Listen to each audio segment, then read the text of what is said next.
Olá, sou Rosemary Conceição. Inicialmente, gostaria muito de agradecer o aceite da nossa comunicação e dizer que eu sou a autora principal, Rosemary Conceição, doutoranda em História e Crítica da Arte pelo PPGAV, da UFRJ, e a segunda autora é a professora doutora Ana Beatriz Almeida, pesquisadora do POC, da Fundação Oswaldo Cruz. A nossa comunicação, quando o vento parou e a água baixou, olhares sobre uma historiografia dos subúrbios cariocas, se inspira, né? É uma decorrência, um resultado do projeto de promoção da saúde, cultura, cidadania e populações vulnerabilizadas, realizados na Fiocruz, que tem como meta principal desenvolver pesquisação a partir de projetos de educação popular em saúde, arte, produção cultural, patrimônio cultural, material e afetivo, e também memórias que apontem para a mitigação das iniquidades em saúde, monitorando, sistematizando, avaliando o interstício da promoção da saúde com as ações culturais. Ou seja, essa produção, né, essa comunicação nasce no seio das discussões decorrentes, gestadas por esse projeto. Para essa comunicação especificamente, para o momento, né, para o prazo que nós temos, eu usei dois pontos, né, de abordagem. Primeiro, as motivações que, né, fomentaram as discussões, e o segundo, especificamente, um olhar sobre os movimentos, né, da escrita de uma história gestada a partir dos subúrbios. Avaliando, né, discorrendo sobre as primeiras motivações, eu trago a obra, obviamente, de Lima Barreto, porque o Lima é, exatamente como foi colocado pela Lili Schwartz, o Lima é o autor responsável por expandir o Rio de Janeiro até os subúrbios. Se o subúrbio, né, antigamente era completamente relegado, apartado da narrativa sobre a cidade do Rio de Janeiro, narrativa que acabava no Campo de Santana, o Lima, ao falar das suas personagens, né, das dores e sofrimentos das suas personagens, ele o faz através de um território. E esse território é o território suburbano. Então, o Lima é o grande motivador e o grande interlocutor por detrás das nossas reflexões, que são bem iniciais. Outro despoletar, diálogo importantíssimo para as nossas reflexões, são dois trabalhos antigos, né? Trabalhos datados dos anos 80.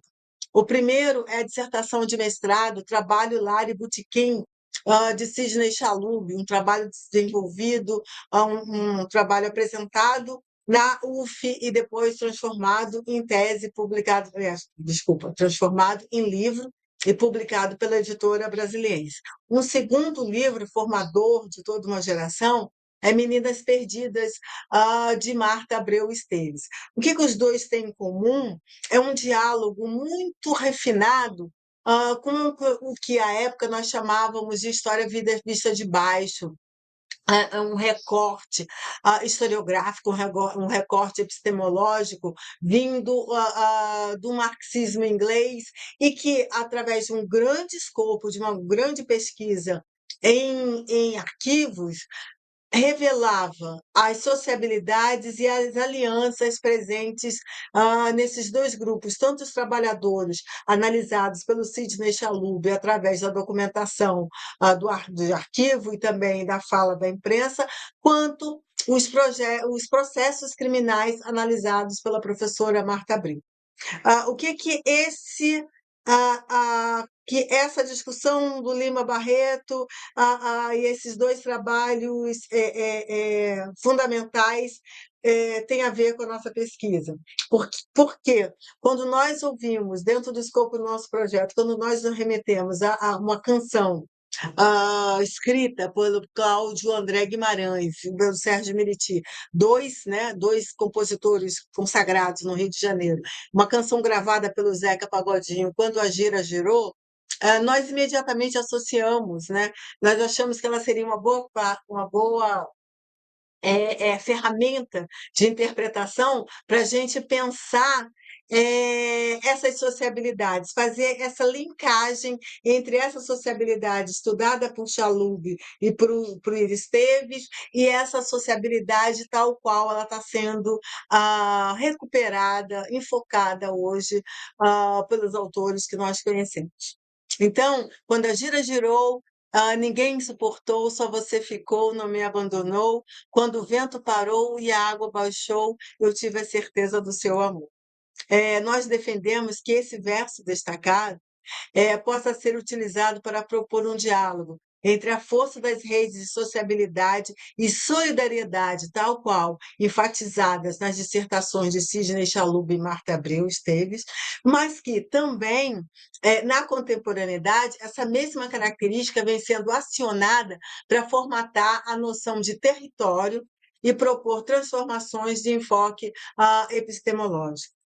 E aí, já começando a segunda parte dessa breve comunicação, nós temos movimentos pela escrita de uma história a partir dos subúrbios. E nós fazemos isso, nesse movimento, através dos coletivos culturais que estão em marcha, né, no Rio de Janeiro, mas também em outras cidades do Brasil, tá? É importante frisar, e que foram percebidos, né, e abordados de uma maneira muito especial pela socióloga Sandra de Sá Carneiro.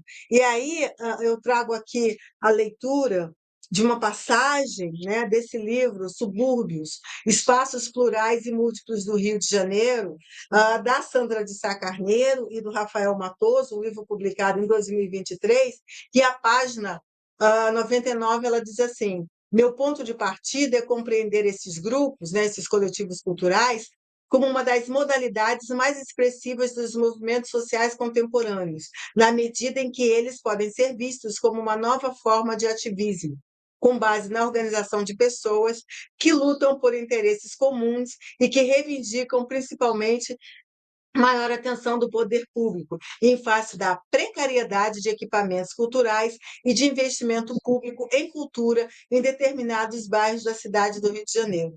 A ideia norteadora é mostrar como esses grupos fomentam formas de sociabilidade, reinventando esses espaços a partir da realização dos diferentes eventos que promovem, procurando valorizar o sentimento de pertencimento a esses territórios e, sobretudo, rompendo com a forma estigmatizante com que esses espaços são representados. Então, eles há uma ação efetiva de ir em busca da retomada desses territórios, desse subúrbio, a partir de uma outra chave, recuperando aquela mesma faceta lá enfatizada nos trabalhos de Chalub e nos trabalhos de Marta Abreu, e que também encontramos nos textos de Lima Barreto.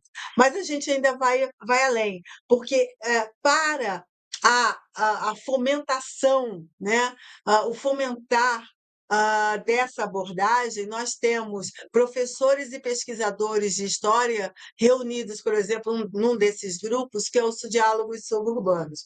E esses grupos, né, esse Diálogos Suburbanos, essa reunião de professores de história, tem produzido uma quantidade incrível, né, uma grande quantidade de textos e artigos de encontros para pensar, por exemplo, as festas e as sociabilidades nos subúrbios cariocas, discutindo as heranças pretas nesses subúrbios, discutindo o cinema e outras formas de, por exemplo, todas as manifestações musicais, como o choro, como o samba, que são muitas vezes apartados da história desse mesmo subúrbio. Ainda ontem eu ouvia do professor doutor Cláudio Jorge, um dos nossos pesquisadores, como na história do mestre Pixinguinha, né? Nós reconhecemos o choro, nós conhecemos Pixinguinha, mas como na história, na trajetória do Pixinguinha, o seu local de pertença, que é Olaria, um bairro, um subúrbio aqui do Rio de Janeiro, é invisibilizado e é esquecido. Então, essas são algumas das reflexões, das abordagens, das provocações que o nosso projeto tem construído, há muitas outras. Deixo aqui com vocês as nossas mídias, né, minha e da professora doutora Ana Beatriz, pedindo que aqueles que tiverem dúvidas, perguntas, questionamentos e sugestões, nos procurem. Quero novamente agradecer o aceite da comunicação. Muito obrigada, um abraço.